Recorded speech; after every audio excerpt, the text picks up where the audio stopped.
Thank you for joining us on Black Investments Matter. I'm Antoine Anderson, and today we're going to be talking about FedNow, the new federal government's version of instant payment that's going to be competing with Cash App, Venmo, Zelle, and PayPal. Stay tuned for the disadvantages, advantages, and commentary on what this actually means to you.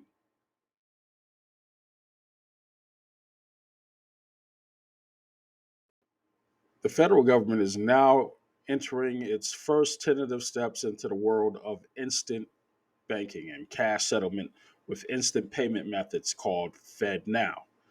Now, the Federal Reserve is now backing this cryptocurrency based system. Yes, you heard me right. This is blockchain technology. All right. The currency that was being used to proliferate this algorithm is on the Metal network. Um, the blockchain that it uses is proof of stake, not proof of work, meaning that you can't mine those coins. These are for shareholders, but that's for another topic. But what I need to stress is that over the past year, we have been inundated with all this doom and gloom about how crypto was just the the the, the ultimate personification of evil, especially in light of the Sam Bankman-Frieds, the Tethers, and all the the exchanges that went under, all the cryptocurrencies that failed. Cryptocurrency was being viewed by the federal government as public enemy number one. No one can doubt that. That's not just hyperbole. There was an active effort and a continuing effort to make cryptocurrency the enemy of the state. Um, One only needs to look at the XRP versus SEC um, suit that it continues to this day. We still don't have a resolution on that. That said, for the federal government to use cryptocurrency as the basis, or the cryptocurrency technology as the basis for this new instant payment system, is kind of a slap in the face. At one point in time, all we had to do was mention faster payments, something that benefits the average user, where you're not being hit with fees for every time you touch your money. There have been several articles that have come out recently, and I'm going to go over some, where federal watchdog groups recently were talking about the need to stop storing money in payment apps such as Venmo, uh, Cash App, Zelle.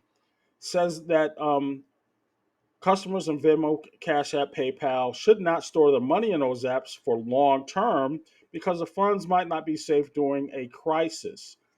And that's all well and good. However, making that kind of a statement a month before you announce your FedNow program, your new instant payment method, which I'm assuming is going to be backed by the FDIC, which is a good thing. That's an advantage. But you spent a whole lot of time making cryptocurrency public enemy number one. And that is going to sit not too well with a lot of people that we're now trying to get to use this platform. There are already tons of videos out there talking about how the federal government is now telling the American people how to spend their money. I think that's a little premature. I think that's way too heavy handed to be going into conspiracy theories at this point.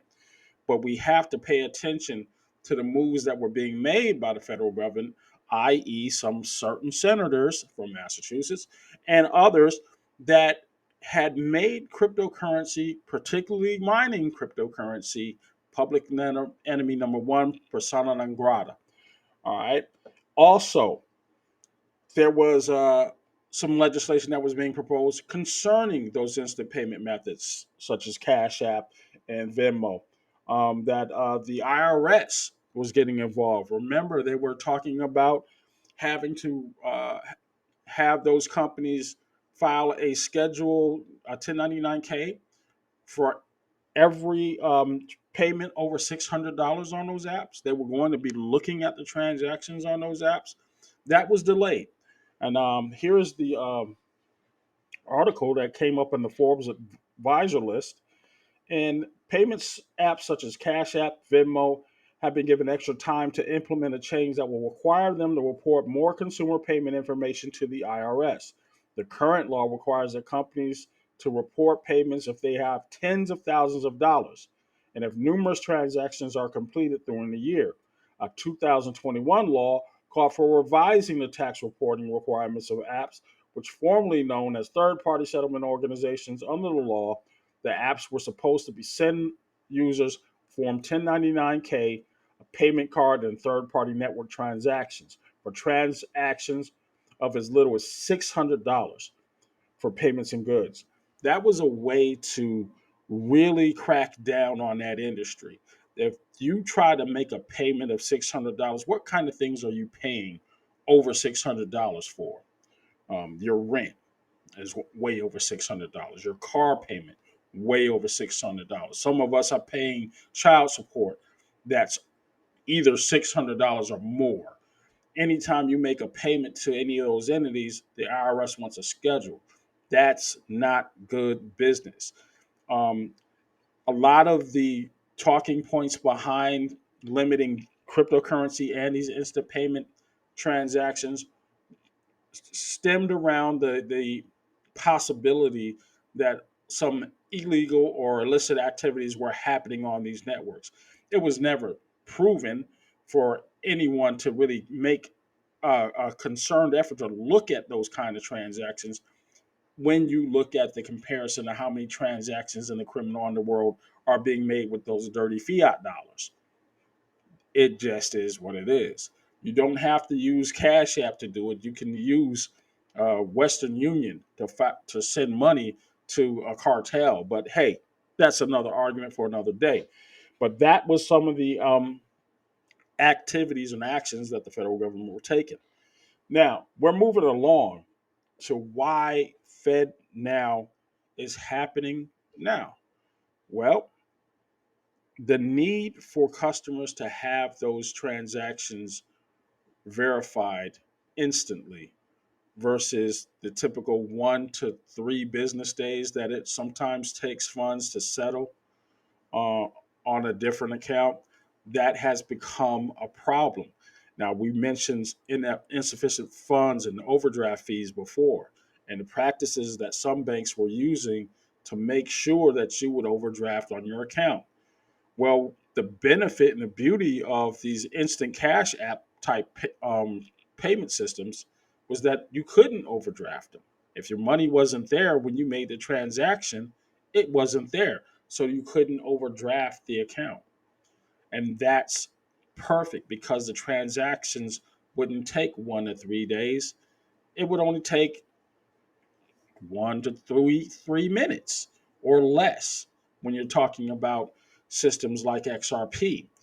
The settlement time and the verification and the security that blockchain technology offers supersedes anything you can do in the banking system with the added security of blockchain technology. You just can't crack it. Not very feasible to do it. The other thing, what where this is going to benefit the actual consumer, without overdrafts, you can't be charged overdraft fees. Without storing your money in a bank, you can't be charged a monthly fee. That was the benefit of those applications. Now, where FedNow is trying to come in is even further going to damage that banking relationship because of the low fees that they are charging. We have a federal now service fee, the fee schedule for 2023. Now, remember, this is going to be um, implemented or supposed to be rolled out in July. And you're looking at the cost of transactions to move money to and from an individual or make a payment, consumer credit transfers as little as 4.5 cents. Consumer credit transfer returns, what they're charging you if you have to return a fee, that's about a nickel. Liquidity management transfers, $1 per item. Request for payment. That's when you're paying your people as little as a penny. Okay. Now, I'm not sure what the participation fees are or the origination discounts. When you're talking about the fees that banks typically charge a user, we've gone over a few of them.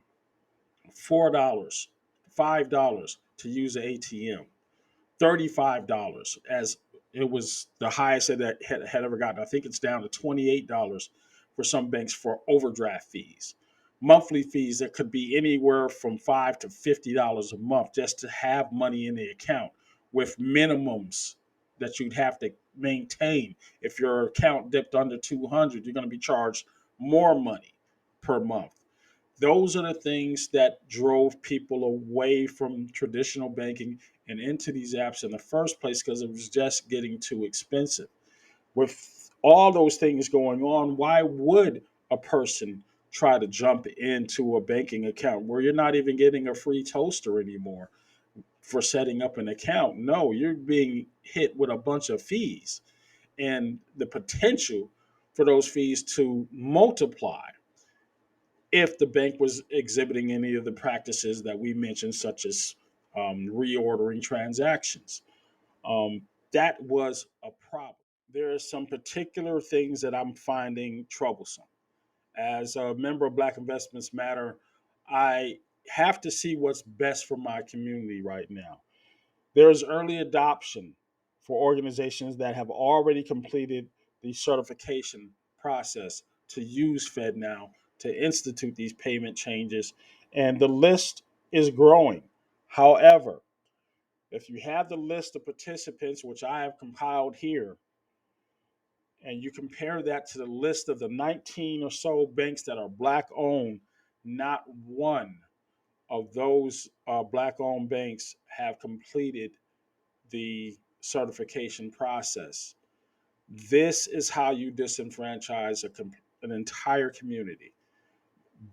Early adaptation is how we try to level the playing field, how we make our Black investments matter. This is the kind of thing that draws my attention, it draws my ire. We have to be able to enter the playing field with every other community on equal footing. A bank like First Yuma Bank, Aiden Bank, People's Bank, JP Morgan Chase is on this list. Also, Wells Fargo Bank. One notable big bank that is not on the early adoption list is Bank of America. That's a big problem. That's one of the biggest banks in the country. But to have not a single Black owned bank ready for this change is alarming. I am going to keep an eye on this and keep you guys well aware of everything that we're trying to do here. But you have to be able to look and see where the problems are going to exist. I'm going to keep this thread open. When we have more information on how to sign up for FedNow, what it's going to actually mean, we'll post that as well. But these are some things that we need to be aware of. Digital currency is here. It's not something that's theoretical now. There is also a move by the central bank to put on their own digital currency. That's something separate from the Federal Reserve.